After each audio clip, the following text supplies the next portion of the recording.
October 7th, 1571. The Mediterranean Sea turns red with blood. 300 galleys collide in the largest naval battle the world has seen in over 1,000 years. 30,000 Christian rowers strain at their oars. 80,000 men prepare to kill or be killed. The thunder of cannons echoes across the water as the most powerful naval force ever assembled by the Ottoman Empire faces an alliance that shouldn't exist. By sunset, the Mediterranean will never be the same again, but here's what most people don't know. This wasn't just about religion. It wasn't just about territory.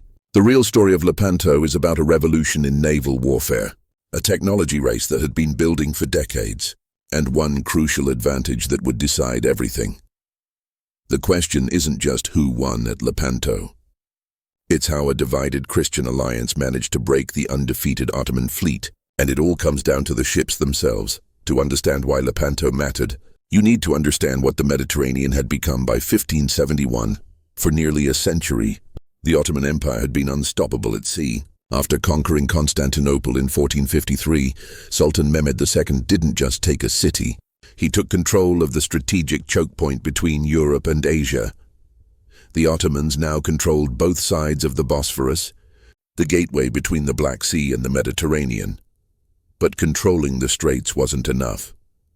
The Ottomans wanted the entire Mediterranean, and they were getting it. By the 1560s, Ottoman galleys dominated the eastern Mediterranean. They'd taken Rhodes from the Knights Hospitaller in 1522. They'd pushed the Venetians out of most of their eastern holdings. They'd even launched raids on the Italian coast, terrifying coastal communities and carrying away thousands into slavery.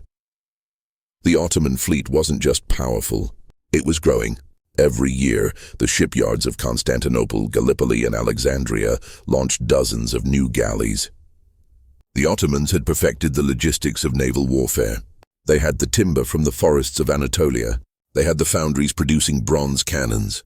They had an endless supply of rowers from their vast empire. Most importantly, they had something no Christian power could match: unity of command.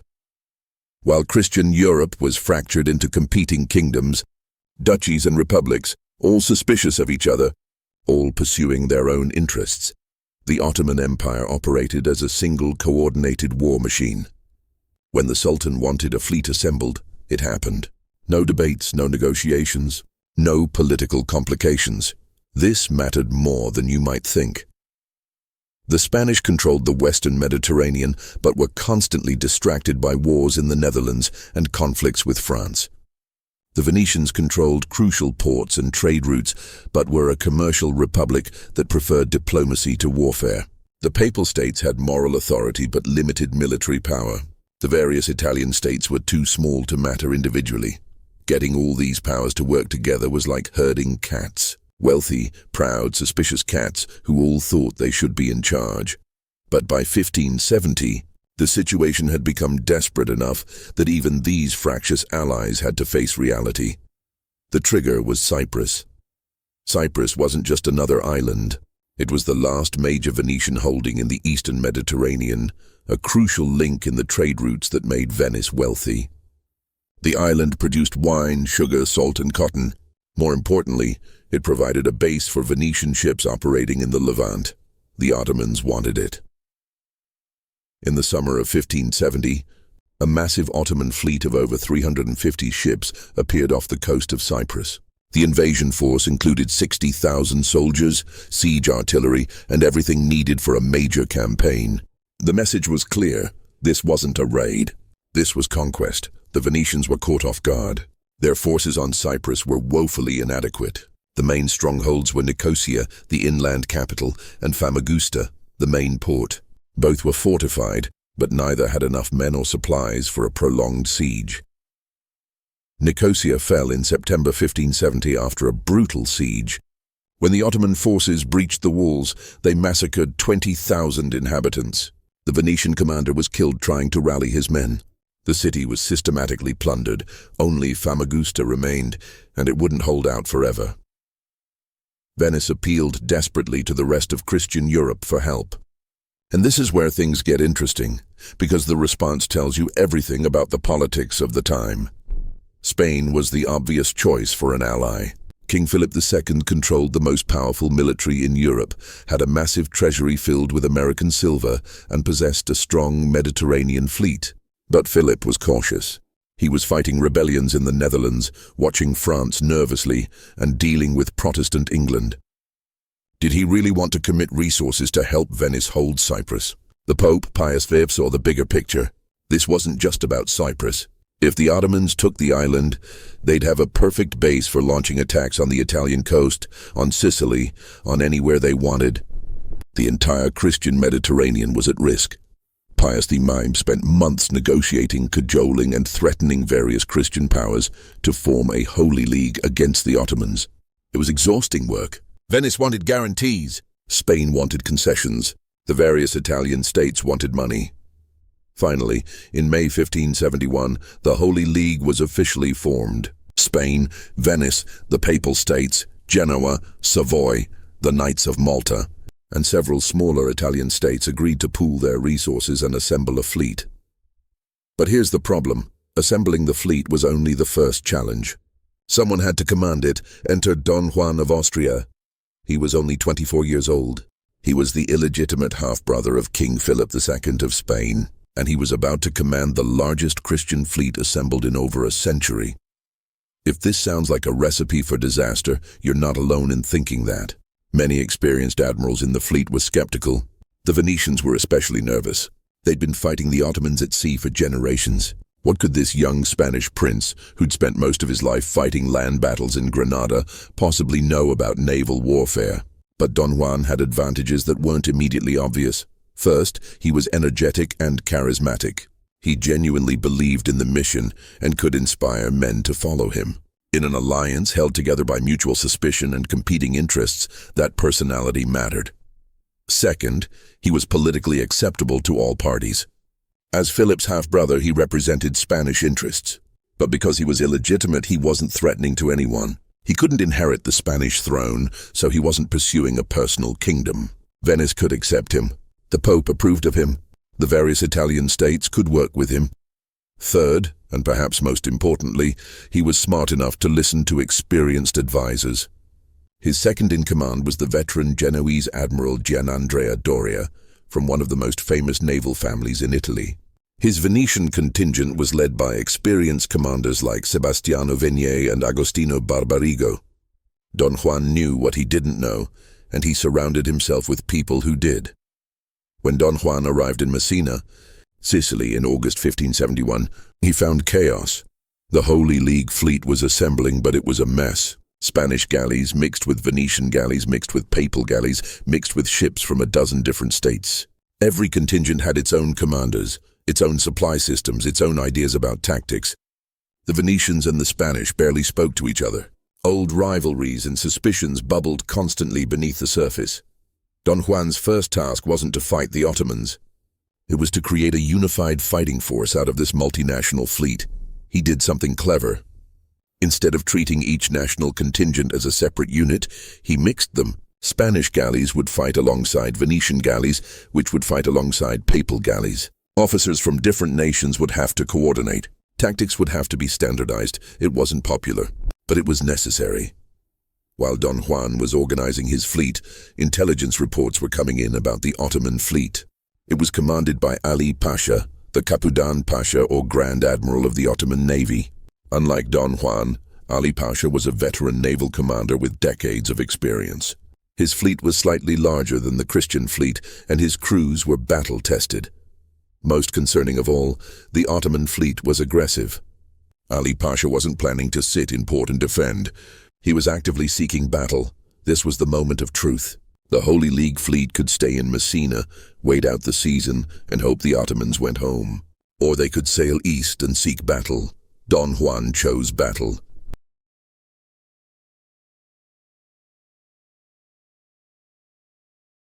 Now let's talk about the technology that would actually decide the battle.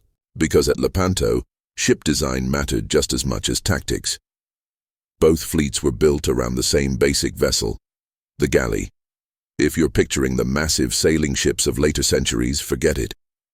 In 1571, the Mediterranean was still dominated by oared warships that would have looked familiar to an ancient Roman admiral.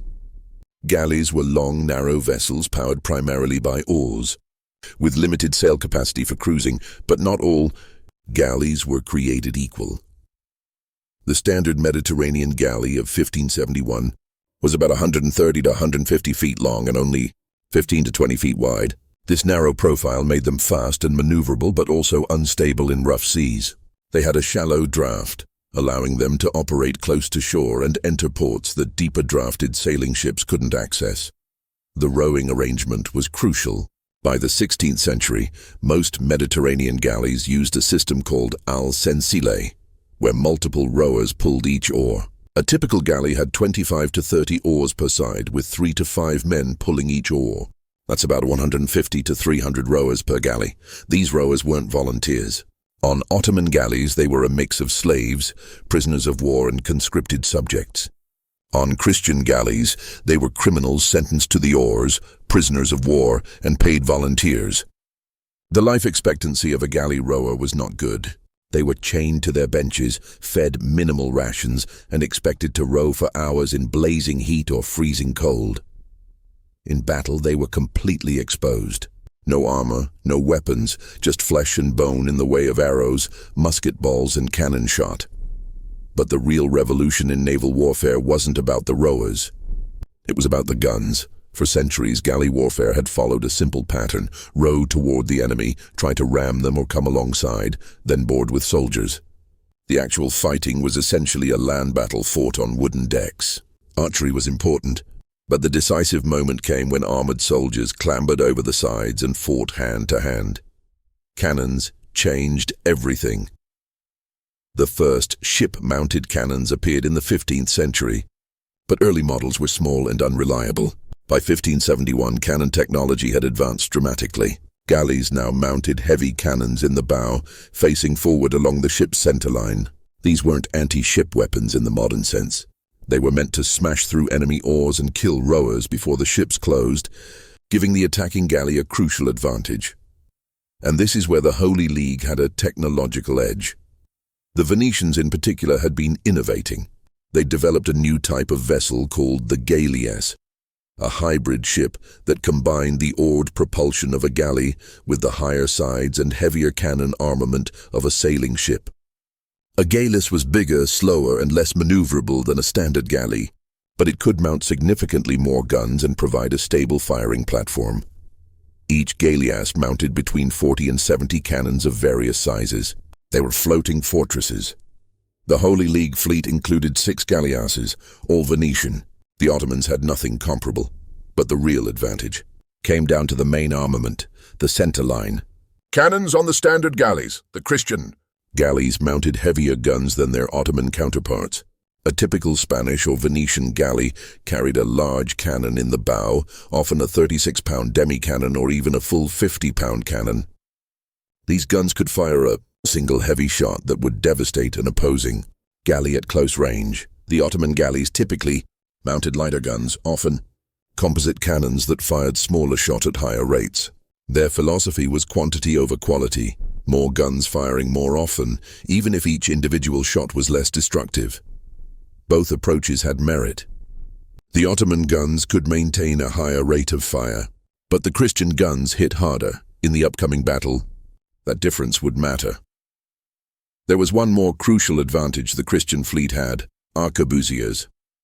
The arquebus was an early matchlock musket, heavy, slow to reload, inaccurate beyond short range, but devastating in massed volleys at close quarters. The Spanish in particular had perfected the use of arquebusiers in battle. The Holy League galleys carried thousands of Spanish and Italian soldiers armed with arquebuses. When galleys came alongside each other, these arquebus volleys would sweep enemy decks with lethal fire. The Ottomans relied more heavily on archery, which had advantages in rate of fire and range, but arquebuses hit harder and could penetrate armor that stopped arrows. So as both fleets prepared for battle, the technology balance was subtle but significant. The Ottomans had more ships and more experienced crews. The Christians had heavier guns, innovative galleasses, and more firearms. Now they just had to find each other. The Christian fleet sailed from Messina on September 16, 1571. It was an impressive sight. Over 200 galleys, 6 galleasses, and dozens of support vessels, carrying about 28,000 soldiers and rowers, plus 50,000 crew. The fleet stretched for miles across the water.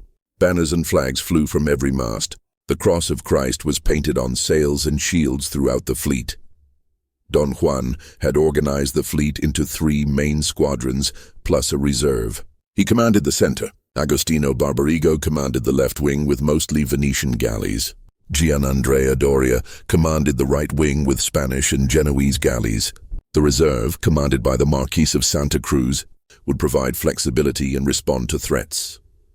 The 6 galleasses were distributed 2 each to the center and the 2 wings, positioned ahead of the main battle line. They would serve as mobile fortresses, disrupting the Ottoman formation before the main fleets engaged. But where was the Ottoman fleet? Intelligence reports were contradictory. Some said Ali Pasha was at Lepanto in the Gulf of Corinth. Others reported he was raiding Venetian islands. Still others claimed he was sailing west toward the Christian fleet. Don Juan sailed east along the Greek coast, stopping at various ports for information and supplies. At each stop he sent out scouting vessels to search for the enemy. Meanwhile, Ali Pasha was indeed at Lepanto, and he was facing a dilemma. The Ottoman fleet was formidable, about 230 galleys plus support vessels, carrying perhaps 34,000 soldiers and rowers. It was slightly larger than the Christian fleet. Ali Pasha was a confident commander who'd won numerous victories against Christian opponents, but he'd also received disturbing intelligence reports about the Christian fleet. It was unusually large and well organized. The presence of 6 Venetian galleasses was concerning. The Ottomans had heard of these vessels but had never fought them.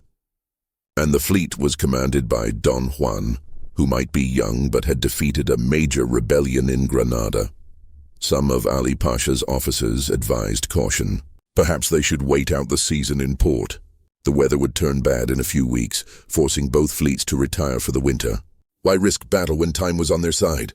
But Ali Pasha was under pressure from Constantinople. The Sultan expected victories. The Ottoman Navy had a reputation to maintain, and Ali Pasha's own honor was at stake. Could he really refuse battle and let a Christian fleet sail through Ottoman-controlled waters? He decided to fight. On October 6th, the Ottoman fleet left Lepanto and sailed west into the Gulf of Patras. Ali Pasha was looking for the Christian fleet. He found them. On the morning of October 7th, Venetian scouting vessels spotted the Ottoman fleet sailing west. They rushed back to Don Juan with the news. The enemy was coming, and they were close. The Holy League fleet was near the entrance to the Gulf of Patras, just outside the town of Lepanto. The dawn was clear, with light winds from the west. The sea was relatively calm, perfect conditions for a galley battle. Don Juan called a council of his commanders. This was it. They could engage or withdraw. There wasn't much time to decide. Every commander voted to fight. Even the cautious Venetians, who had the most to lose, agreed. They hadn't assembled this massive fleet just to avoid battle. Don Juan gave the order, prepare for action. Both fleets began deploying into battle formation, and this is where you see the tactical sophistication of 16th century naval warfare.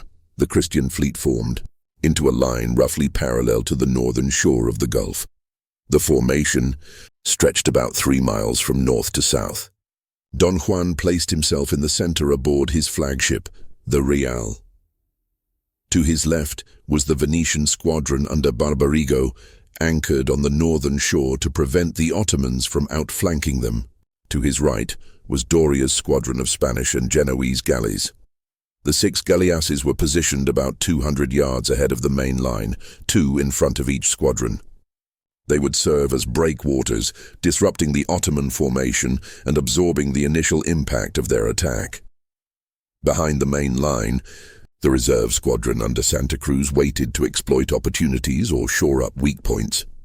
It was a defensive formation. Don Juan was conceding the initiative to the Ottomans, betting that his heavier guns and the galleasses would disrupt their attack enough to give the Christian fleet an advantage in the close-range fighting that would follow. The Ottoman fleet deployed into a similar line formation, but with a crucial difference. Ali Pasha extended his line farther, attempting to overlap the Christian wings and envelop them. The Ottoman line was stretched thinner but longer, a classic attempt to outflank the enemy. Ali Pasha commanded the center with his flagship, the Sultana. His left wing, commanded by Mehmed Sirocco, would attack Barbarigo's Venetian squadron. His right wing, commanded by Uluj Ali, would attack Doria's squadron. Both sides were now committed. Thousands of rowers strained at their oars, driving the galleys forward. The distance between the fleets closed. A mile, half a mile, quarter mile. On the Christian galleys, soldiers checked their weapons. Arquebusiers prepared their matches. Gun crews loaded their cannons. Priests moved through the ships, blessing the men and hearing final confessions. Some soldiers prayed. Others sang. The rowers, chained to their benches, could only wait. On the Ottoman galleys, the scene was similar. Muslim imams led prayers. Archers strung their bows. Janissaries, the elite Ottoman infantry, prepared their weapons and armor. The rowers pulled harder, knowing that in minutes they might be dead. And then at around 10:30 in the morning, the battle began.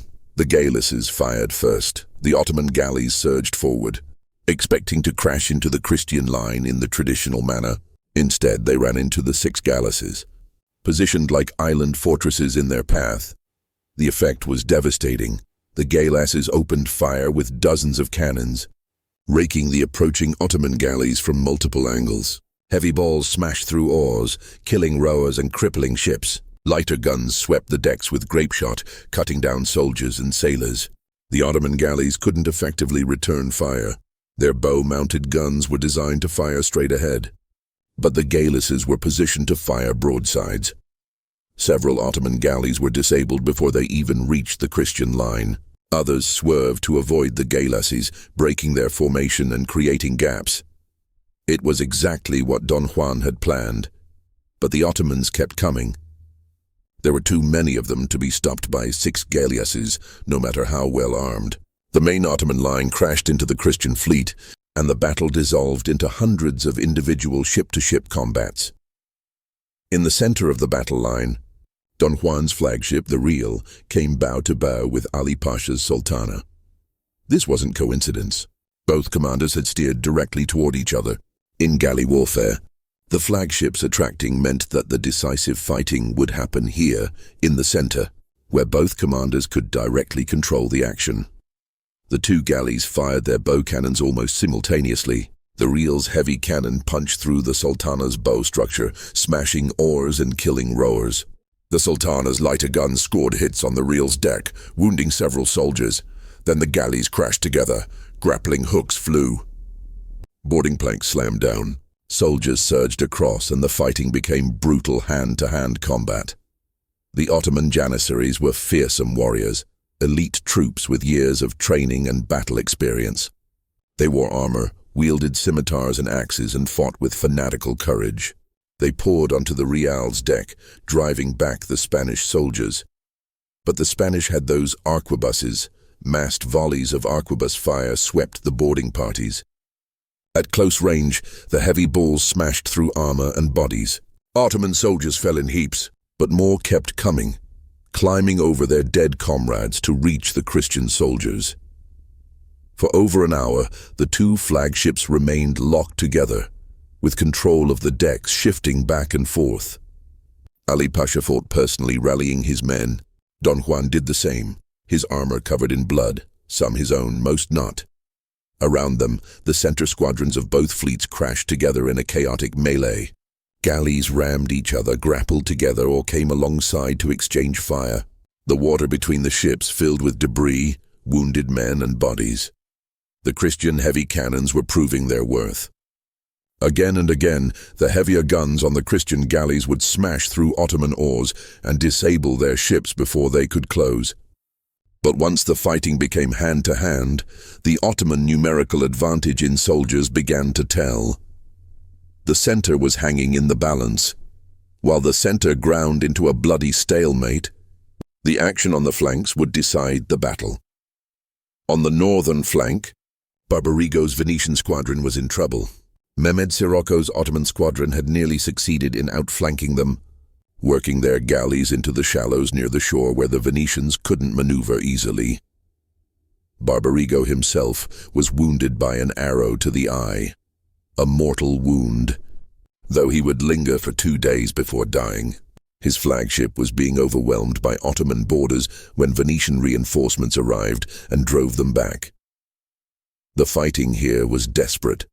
The Venetians were outnumbered and being outmaneuvered. Several of their galleys were captured. It looked like the northern flank might collapse entirely. But the Venetians had 2 advantages: desperation and familiarity with these waters. They knew every shoal and sandbar. Some of their galleys deliberately ran aground in the shallows, making it impossible for Ottoman galleys to approach from certain angles. Others formed tight defensive clusters, presenting bristling walls of pikes and arquebuses to any attempt at boarding. And, crucially, the reserve squadron under Santa Cruz saw the danger and sent galleys north to reinforce. The Ottoman attack on the northern flank stalled. Sirocco's galleys were now spread out, some in the shallows, some engaged with Venetian galleys, some trying to navigate around obstacles. The unified assault had become a confused brawl on the southern flank. Something very different was happening. Uluj Ali, commanding the Ottoman right wing, was the most experienced admiral in either fleet. He was a renegade, a Calabrian fisherman who'd been captured by Ottoman corsairs as a young man, converted to Islam, and risen through the ranks to become one of the most feared commanders in the Mediterranean. He'd been fighting naval battles for decades, and he immediately saw what Doria was doing wrong. Doria had extended his line southward to prevent being outflanked, but in doing so he'd stretched it too thin. Gaps had opened between his galleys. Worse, he'd pulled too far south, opening a gap between his squadron and Don Juan's center. Uluj Ali saw the opportunity and struck like lightning. He feinted toward the southern end of Doria's line, drawing the Spanish and Genoese galleys even farther south. Then he suddenly turned north with his fastest galleys and drove straight for the gap between Doria's squadron and the center. It was a brilliant maneuver. Uluj Ali's galleys punched through the gap and fell on the rear of Don Juan's center squadron, attacking galleys that were already engaged to their front. Several Christian galleys were overwhelmed and captured, including the flagship of the Knights of Malta. The southern flank was collapsing. If Uluj Ali could maintain his momentum, he might roll up the entire Christian center from the flank. But Santa Cruz was watching. The reserve squadron under Santa Cruz had been waiting for exactly this moment, a crisis that required immediate reinforcement. Santa Cruz didn't hesitate. He threw his fresh galleys into the gap that Uluj Ali had created, meeting the Ottoman attack head-on. The impact was decisive. Uluj Ali's galleys, which had been driving deep into the Christian rear, suddenly found themselves facing fresh troops, loaded cannons, and commanders who weren't panicking. The Ottoman advance stalled. Meanwhile, back in the center, the fight between the Real and the Sultana was reaching its climax. For over an hour, the 2 flagships had been locked together in brutal combat. The decks were slippery with blood. The wounded and dead were piled so thick that soldiers were fighting on top of bodies. Both commanders were still alive, still fighting, still rallying their men. And then Spanish reinforcements arrived. Several galleys from Don Juan's center squadron had fought free of their opponents and converged on the 2 flagships. Fresh Spanish soldiers poured onto the Sultana's deck, overwhelming the exhausted Ottoman defenders. Ali Pasha was wounded, then wounded again. As he tried to rally his men, an arquebus ball took him in the head. The Ottoman admiral fell dead on his own deck. His death changed everything. Ottoman soldiers, seeing their commander fall, began to waver. Spanish soldiers, energized by success, pressed harder. Within minutes, the Sultana was captured, and Ali Pasha's severed head was mounted on a pike and raised above the deck. The sight was visible across much of the battle. Ottoman galleys that had been pressing their attacks now hesitated. Christian galleys that had been on the defensive surged forward. The psychological impact was enormous. In a battle where command and control were already difficult, the visible death of the Ottoman commander created confusion and fear. On the northern flank, The Venetians and their reinforcements began pushing back Sirocco's squadron. Several Ottoman galleys were captured. Others began pulling back toward the shore. Sirocco himself was captured wounded and barely alive. On the southern flank, Ulugh Ali realized the battle was lost. He was too experienced a commander to throw his ships away in a hopeless cause. He ordered his surviving galleys to disengage and retreat, but disengaging from a galley battle wasn't easy. His galleys were intermixed with Christian galleys, many grappled together. Pulling back meant abandoning ships that were still engaged. Ulugh Ali made the hard choice. He took his fastest galleys, perhaps 30 or 40 ships that were able to break contact, and fled east. He left behind dozens of galleys still fighting, now doomed without support. The Ottoman fleet was breaking. What followed was less a battle than a massacre. With their command structure shattered and their fleet breaking apart, Ottoman galleys throughout the battle area tried to escape. Some ran for the shore where their crews abandoned ship and fled inland. Others tried to retreat eastward, rowing desperately toward the Gulf of Lepanto. The Christian galleys pursued. This is where the true horror of galley warfare becomes apparent. When a galley was captured or destroyed, the rowers, chained to their benches, had no escape. Christian rowers on captured Ottoman galleys might be freed by their co-religionists, but Muslim rowers died at their oars, either killed in the fighting or drowning when their ships sank. The same fate awaited Christian rowers on Ottoman galleys that went down. Thousands of rowers died this way. They weren't soldiers. Many weren't even willing participants in the battle. But they died all the same, chained to benches on sinking ships. The Ottoman fleet was annihilated. Of the roughly 230 Ottoman galleys that entered battle, perhaps 50 escaped with Ulugh Ali. About 130 were captured. Another 50 were sunk or destroyed. Ottoman casualties were staggering, perhaps 30,000 killed, including 8,000 drowned rowers, plus another 8,000 captured. The Christian fleet lost only about 15 galleys, though many more were damaged. Casualties were also heavy, around 7,500 killed and 7,500 wounded, but nothing like the Ottoman losses. The Mediterranean was littered with wreckage. Bodies floated everywhere. The water was literally red with blood for miles around. Among the Christian dead was the famous author Miguel de Cervantes, who served as a soldier on a Spanish galley. Actually, that's not quite right. Cervantes was wounded at Lepanto, losing the use of his left hand, but he survived. He would later write that he'd prefer to have been present at Lepanto, even with his injury, than to have missed the greatest occasion that past or present ages have seen. As the sun set on October 7th, 1571, the Holy League fleet controlled the Gulf of Patras. The Ottoman fleet, the most powerful naval force in the Mediterranean for a century, had been destroyed. The news would electrify Christian Europe. When word of the victory reached Rome, the Pope wept with joy.